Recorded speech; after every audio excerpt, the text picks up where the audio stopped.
রাশেদ ভাই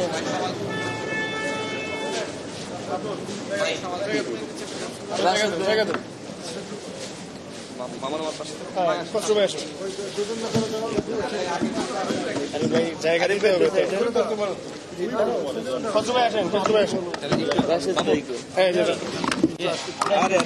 কোথায়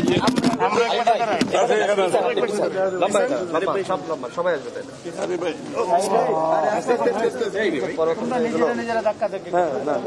না ওই যে ওইদিকে দাঁড়াই রেডি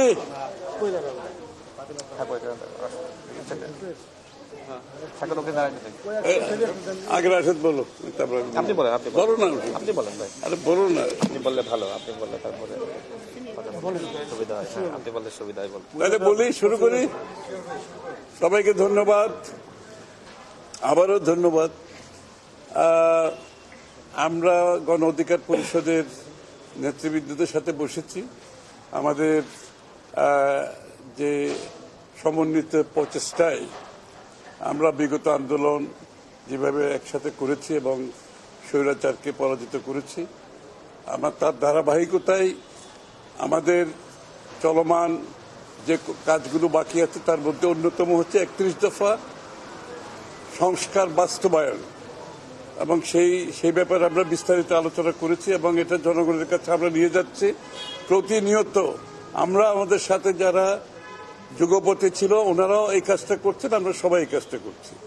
এর মধ্যে এইসব কাজ এটা সংস্কার ৩১ দফার সংস্কার কার্যকর করার জন্য, বাস্তবায়ন করার জন্য যে বিষয়গুলো ছিল সেটাও আমরা আলোচনা করেছি এবং সেটার জন্য আমাদের সব দ্রুত যে বিষয়টা এখন সবার কাছে যেটা প্রত্যাশা সেটা হচ্ছে দ্রুত একটি নির্বাচনের মাধ্যমে একটি নির্বাচিত সংসদ, একটা নির্বাচিত সরকার যারা আগামী দিনে এই ৩১ দফা বাস্তবায়ন করবে এবং জনগণের কাছে যে আমরা প্রতিজ্ঞাবদ্ধ যে বিষয়ে সেটা আমরা বাস্তবায়ন করব। সুতরাং নির্বাচন অতি সত্বর হওয়া দরকার। একটি নির্বাচিত সরকার যত তাড়াতাড়ি ক্ষমতায় আসবে, যে বাংলাদেশের বর্তমান অর্থনৈতিক, সামাজিক, রাজনৈতিক এবং বৈদেশিক যে বিষয়গুলো আজকে আমরা সম্মুখীন হচ্ছি সেগুলো একটা নির্বাচিত সরকারের পক্ষে দ্রুত সমাধান দেওয়া সম্ভব। সেটা একটি সংসদ সরকারের মাধ্যমে আমাদের এই কাজগুলো করতে হবে। আর সংস্কারের বিষয়ে যেটা আমরা আলোচনা করেছি, সংস্কার করতে হবে সংসদে, একটা নির্বাচিত জনগণের নির্বাচিত সংসদ সেই সংস্কারগুলো সংসদে বাস্তবায়ন করবে। এবং আমাদের তো ৩১ দফা আছে, আমাদের ৩১ দফার বাইরেও অন্যান্য দলের নির্বাচিত, অনির্বাচিত যে সমস্ত সংস্কার প্রস্তাব আসবে সেগুলো আমরা সংসদে পেশ করব, সংসদে আলোচিত হবে। এবং বর্তমানে যে সংস্কার কমিটিগুলো করা হয়েছে ইন্টারিম সরকারের মাধ্যমে, যে সংস্কার কমিটিগুলো তৈরি হয়েছে তারা যদি সংস্কারে যদি কোনো প্রস্তাব রাখতে চায় তারা করে যায় আগামী দিনের জন্য, তাদের সংস্কারের প্রস্তাবও আমরা সংসদে আলোচনা করব। আমরা সংসদে সেটা পেশ করব, আলোচনা করব। সংসদ সিদ্ধান্ত নেবে জনগণের ম্যান্ডেটের পরিপ্রেক্ষিতে যে সংস্কারগুলো আমরা সংসদে পাশ করব এবং সংসদ সেই সিদ্ধান্তগুলো নিবে আগামী দিনে। সবাইকে ধন্যবাদ।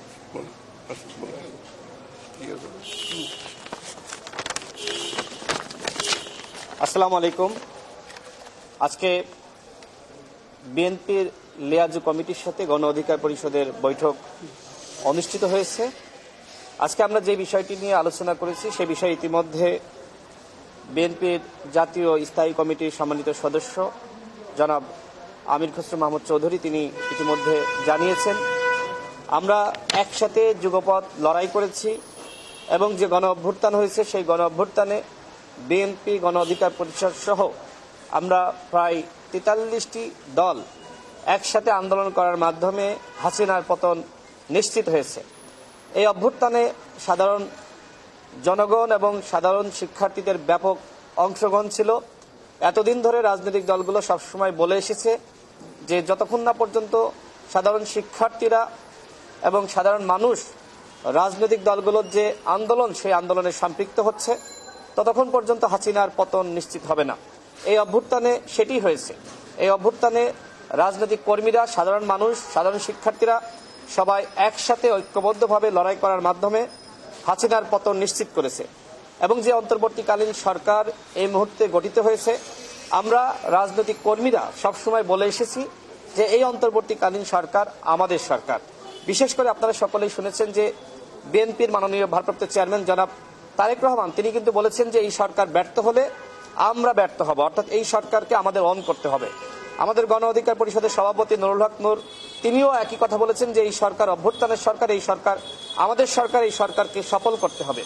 অর্থাৎ এই সরকার ব্যর্থ হোক এটি কিন্তু কোনো দল চায় না, কিন্তু সরকার যদি নিজে নিজে ব্যর্থ হয়ে যায় সেই দায় কিন্তু আবার রাজনৈতিক দলগুলো নিতে পারবে না। আমরা সরকারের উপর আস্থা বিশ্বাস রেখে যে দায়িত্ব দিয়েছিলাম, কিন্তু আমরা দেখতে পাচ্ছি যে সরকারের উপদেষ্টারা কেউ কেউ এমন বিরাজনীতিকরণের বক্তব্য দিচ্ছে এবং একটি রাজনৈতিক দল গঠনের পিছন থেকে পৃষ্ঠপোষকতা করছে, যে কারণে কিন্তু যারা গণ অভ্যুত্থানে যে সকল রাজনৈতিক শক্তি কাজ করেছে তাদের ভিতরে অনেকটা সন্দেহ সংশয় তৈরি হয়েছে। দেখেন, এই সরকারের সমালোচনা ছিল না, কিন্তু সরকারের কিছু উপদেষ্টার ভিন্নমুখী বক্তব্যের কারণে এখন সমালোচনা শুরু হয়েছে। বিশেষ করে প্রধান উপদেষ্টার কাছে সকল দলের প্রত্যাশা ছিল যে তিনি একটি লিখিত রোডম্যাপ প্রকাশ করবেন, যেখানে অবশ্যই নির্বাচনের ঘোষণা থাকবে। কিন্তু আমরা দেখলাম যে আমাদের প্রধান উপদেষ্টা এই ধরনের লিখিত কোনো ডকুমেন্ট তিনি আসলে জাতির কাছে পেশ করেননি। তিনি একটি অনুমান নির্ভর বক্তব্য দিয়েছেন, অর্থাৎ আগামীতে কবে নির্বাচন অনুষ্ঠিত হবে সেই বিষয়ে এখনো পর্যন্ত ধোঁয়াশা কাটেনি। এবং একই সাথে আমরা দেখেছি যে তার প্রেস সচিব তিনি আবার ভিন্ন বক্তব্য প্রদান করেছেন, যেখানে প্রধান উপদেষ্টা বক্তব্য দেওয়ার পরে আর কোনো উপদেষ্টা সেই বিষয়ে বক্তব্য দিতে পারেন না। সেখানে আমরা দেখতে পাচ্ছি যে সরকারের এক একজন উপদেষ্টা এক এক ধরনের বক্তব্য দিচ্ছে। এগুলো আসলে অত্যন্ত অশনি সংকেত, অর্থাৎ আমরা দেখতে পাচ্ছি যে সরকারের ভিতরেই ব্যাপকভাবে সমন্বয়ের ঘাটতি রয়েছে।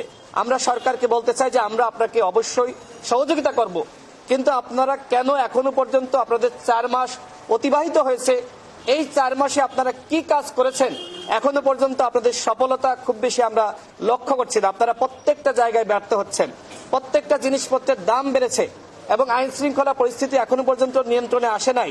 এবং আমরা দেখতে পাচ্ছি যে এখনো পর্যন্ত সরকারের বিভিন্ন প্রতিষ্ঠানে আওয়ামী লীগের যারা সুবিধাভোগী তারা আরো বেশি সুবিধা পাচ্ছে। ডিসি, এসপি থেকে শুরু করে বিভিন্ন জায়গায় আওয়ামী লীগের পুনর্বাসন চলছে। একই সাথে আমরা দেখছি যে এই যে আওয়ামী লীগের কাউন্সিলর তাদেরকে নতুন রাজনৈতিক যে উত্থান সেই উত্থানে সহযোগিতা চাওয়া হচ্ছে।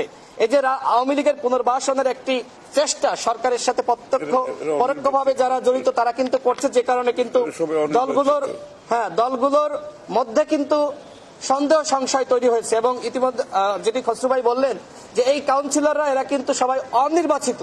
আপনি একটি দল গঠন করবেন, সেখানে অবৈধ হাসিনার যে অনির্বাচিত কাউন্সিলর তাদেরকে নিয়ে আপনি দল গঠন করবেন, তাদের সহযোগিতা নেবেন, এটি কোনোভাবে আসলে গ্রহণযোগ্য না।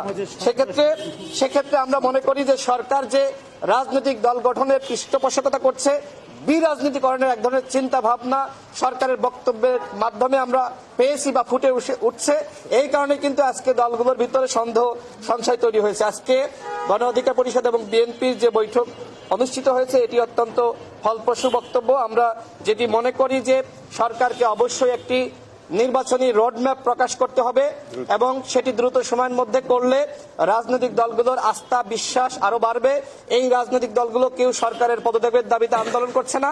যারা রাজনীতি করে স্বাভাবিকভাবে তারা নির্বাচনের কথা বলতেই পারে, কিন্তু নির্বাচনের কথা শুনলে সরকারের এক ধরনের অস্বস্তি মনোভাব আমরা দেখছি, এটি কোনোভাবেই কাম্য না। আমরা মনে করি যে সরকারের উচিত দলগুলোর সাথে বসে, বিভিন্ন অংশীজনের সাথে বসে সরকার কি করতে চায় এবং রোডম্যাপ প্রকাশের ব্যাপারে তাদের আলোচনা করা।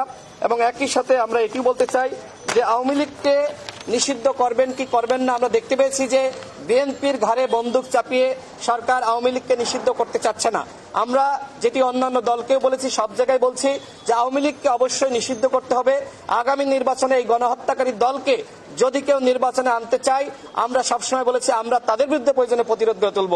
আওয়ামী লীগকে নিষিদ্ধ করতে হবে এবং একই সাথে এই গণহত্যার বিচার করতে হবে। ওবায়দুল কাদের কিভাবে পালিয়ে গেল সেটিও আমরা জানতে চাই। আপনি একদিকে আওয়ামী লীগের কাউকে ধরছেন না, শেখ পরিবারের কাউকে ধরছেন না, অন্যদিকে আপনি রাষ্ট্র সংস্কারের গল্প শোনাচ্ছেন, এই গল্প কিন্তু জনগণ শুনতে চাচ্ছে না। সরকারকে সর্বশেষ বলবো যে দলগুলোর সাথে যে দূরত্ব তৈরি হয়েছে এই দূরত্ব কমান এবং দ্রুত সময়ের মধ্যে আপনারা রোড ম্যাপ প্রকাশ করুন। ধন্যবাদ সকলকে।